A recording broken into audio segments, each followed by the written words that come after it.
お前はもう死んでいる。何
？Mission failed.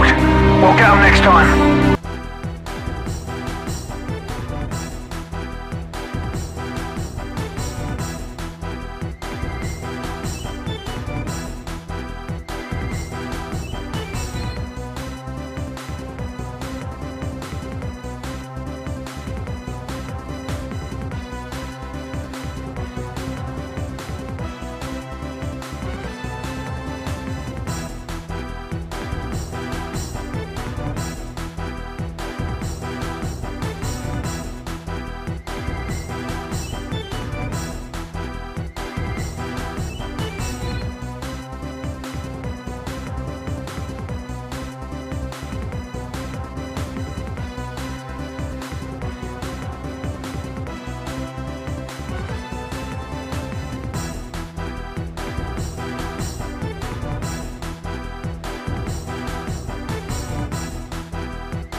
it's a lot better than we usually do. Alright, thumbs up. Ready, guys? Let's do this. Leroy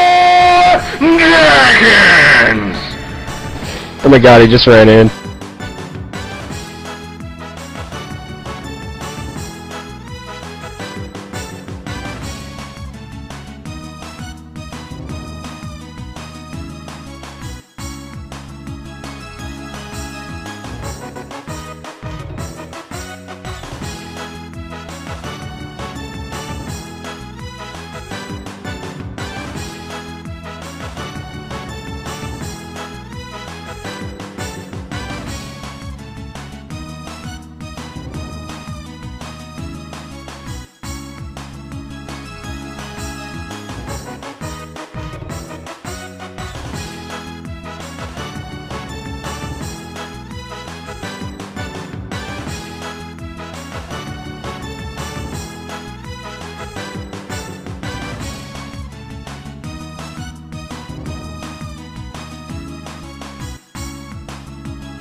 Now that's a lot of damage!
It was at this moment he knew.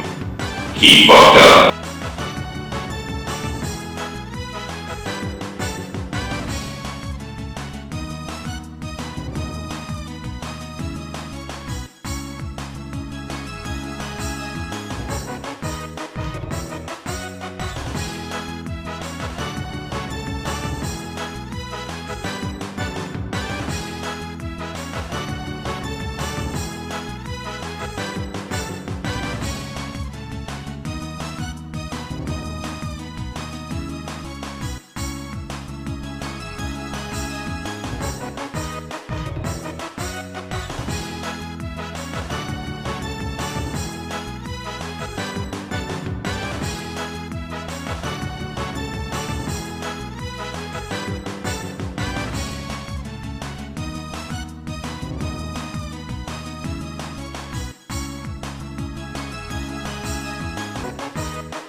fucking teamwork.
Sorry it's been so long, but I tend to only upload these kind of videos when I find decks that I like and find interesting.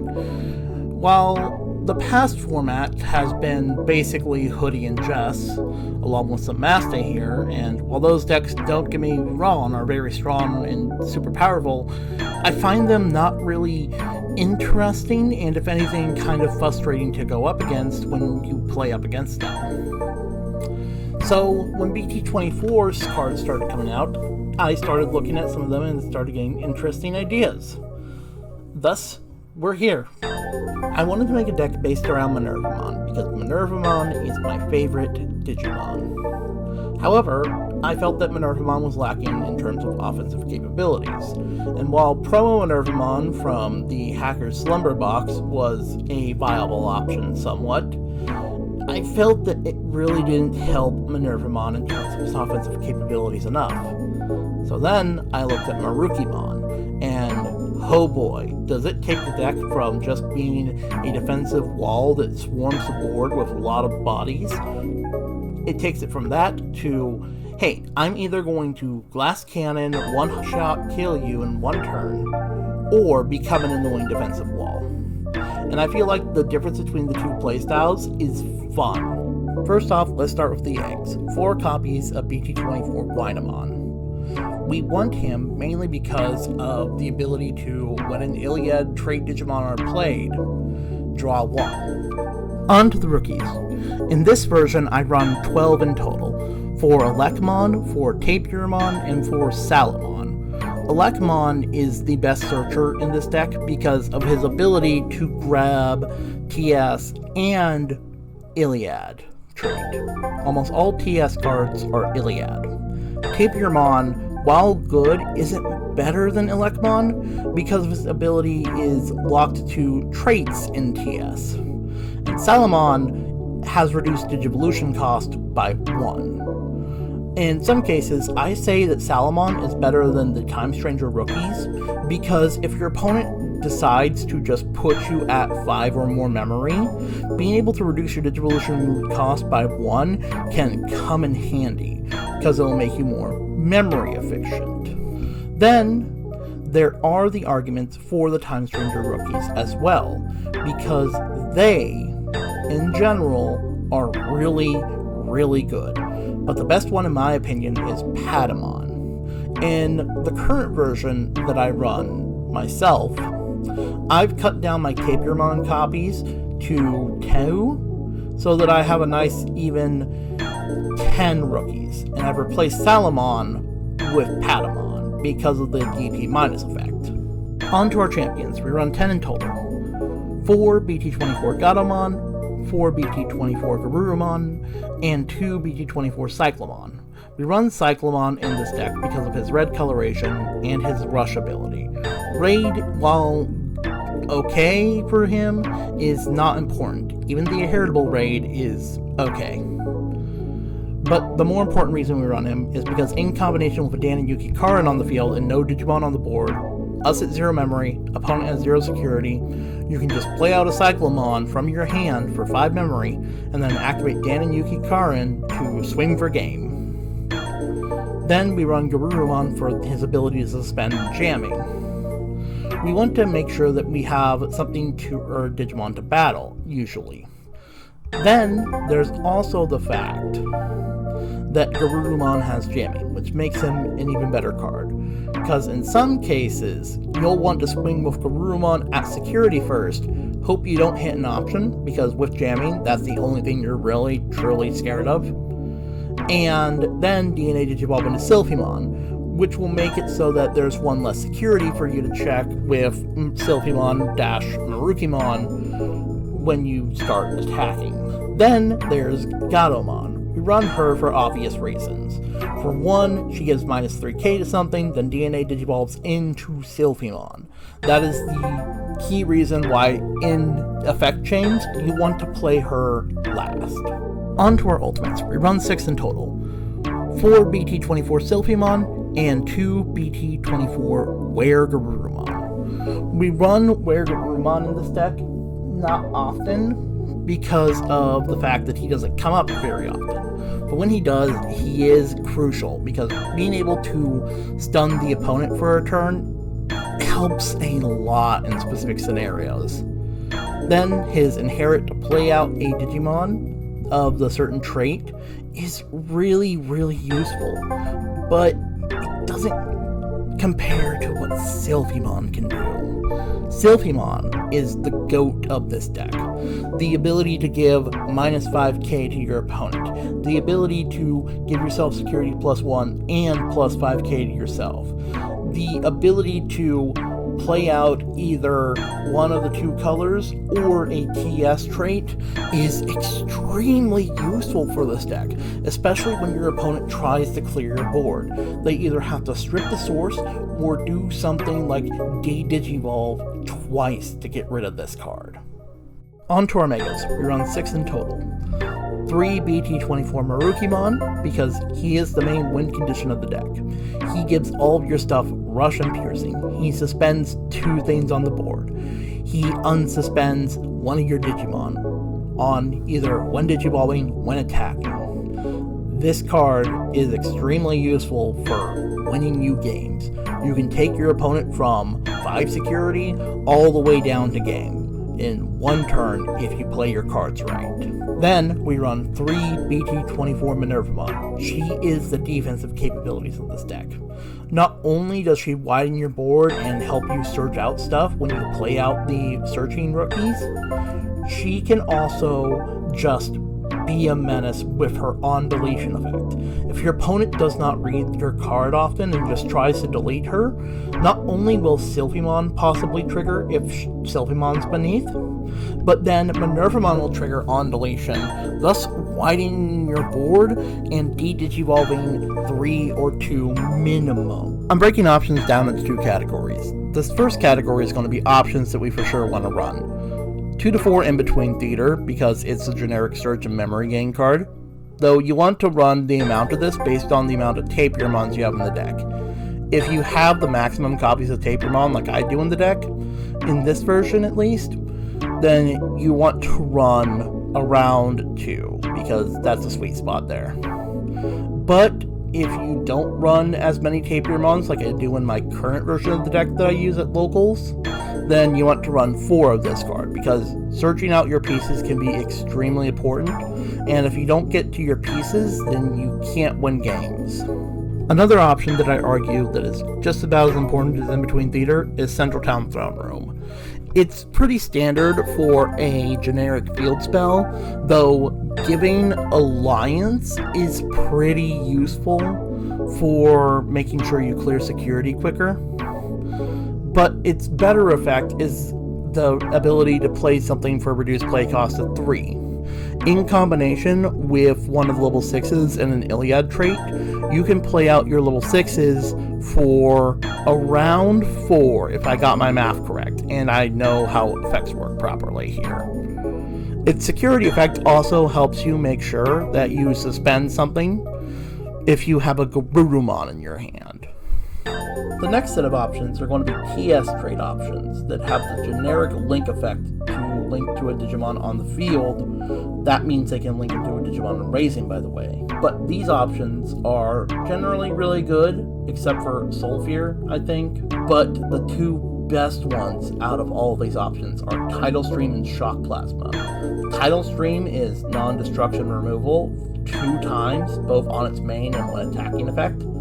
And Shock Plasma is DP reduction 2 times, both on its main and when attacking effect. The only difference between the 2 of them is that Shock Plasma has the same DP minus between its when attacking and main effect, while Tidal Stream on its main bounces back all that are the lowest level, and its when attacking is bounced back just the lowest level. On to the Tamers. We're going to run our main win condition at 4 copies, which is Hiroko Sakisaka. Not only is she a generic searcher card, but she plays out Digimon that are 5k or less that are TS trait. All of your level 4 and lowers are 5k or less. So she can play out anything level 4 and lower, technically. But more importantly, with 2 of her on the field, you have the setup for an OTK to possibly happen. By returning 1 Hiroko to the bottom of the deck, you can play out Garurumon or Cyclomon, and then if you played out Garurumon, get off his effect. Then use the other Hiroko, play out Gatomon, give something minus 3k, then DNA into Sylphimon. Sylphimon effect, give something minus 5k, then one of your Digimon may attack. If DNA Digivolving, give plus 5k to Digimon and security attack plus 1. So you'll check security twice and gives your opponent minus 8k on the board. Then on top of that, draw 1, all before your turn officially starts. Then we run 2 to 3 Dan and Yuki Karin, mainly because of their end of turn ability. It is really useful, especially on the first turn, and you have something like a Central Town Throne Room or an In Between Theater in your hand. Other cards to consider for this deck are going to be Asuna for card draw and playing out bodies from the trash. Then there is Aegielmon for mainly security manipulation and playing out Tamers for free, though you can't play out Tamers with the same name that are already out.